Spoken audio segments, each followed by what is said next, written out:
6,000 15 gabdhood uur leh ya wallahi waa xanuun aad u weyn tiro gabdhaha oo gaaraysa 6,015 gabdhood oo Soomaali ah ayaa si fiican sharci ahayn uur ku qaaday degmadan iyo aaga ku dhow kadib markii ay la seexdeen rag asaagooda oo ka caqli badiyay sida la sheegay halka kuwa qaar ay rag asxaabtooda kufsadeen kuwana si xoogan looga qaatay gabdhaha uurka loo yeelay ka badan 60,000 ayaa dhamaantood ay diideen raggii falkaasi u geystay in ay ka dambeeyeen isla markaana ay iyaga uur u leeyihiin taasi oo gabdhahaasi ku keentay niyad jab iyo inay waalidkood ka cararaan waxbarashadiina ay ka haraan uurkan aan sharciga ahayn gabdhahan qaaday ayaa u badnaa kuwo waxbarta gaar ahaan kuwo iskuuleey ah balse haatan isaga haray waxbarashadii maadaama ay xaalad adag ku sugan yihiin kuwa qaarna waalidiintood ka carareen kuwana guryihii laga buriyay degmada Wajeer ee waqooyi bari Kenya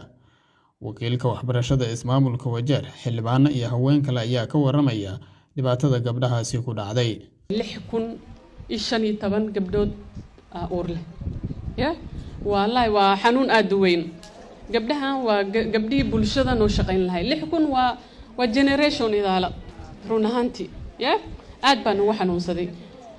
waxaan rabnaa gabdhahan inaan gacanta ka bixinin markay dhalaan inaan TVET gelin on anagana gabdhii haday talada ka halawday aan gacanta u fidano soo celinno ayagana saan wax u barno oo kollejahan ugu faa'iideystaan ya wixii ku anfaca biri ilaaha og soma ha marka gabdhihan la fijirin aan cid ku soo celinno markay kala imaadaan ayagana maxal dhaha aan wax barno gabdhiina maamooyinka gabdhaheena hadda waxa uur leh 6,000 oo gabdhood 6,000 oo gabdhood Wajeer uur leh ka warama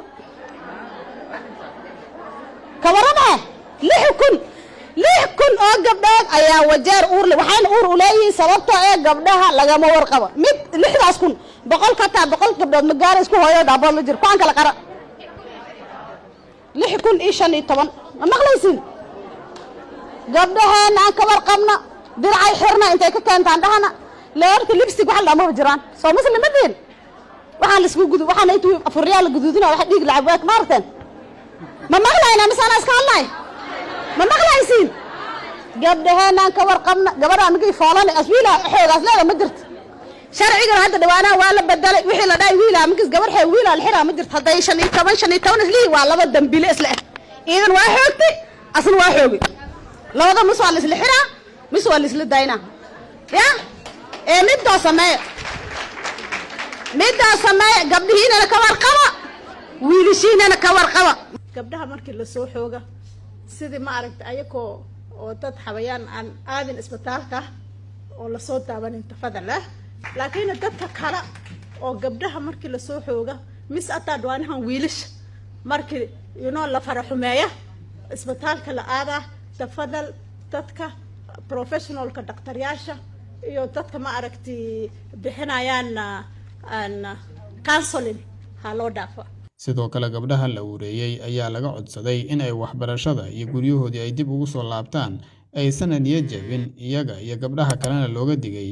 in ay rag aan sifa sharci ahayn ay kula seexdaan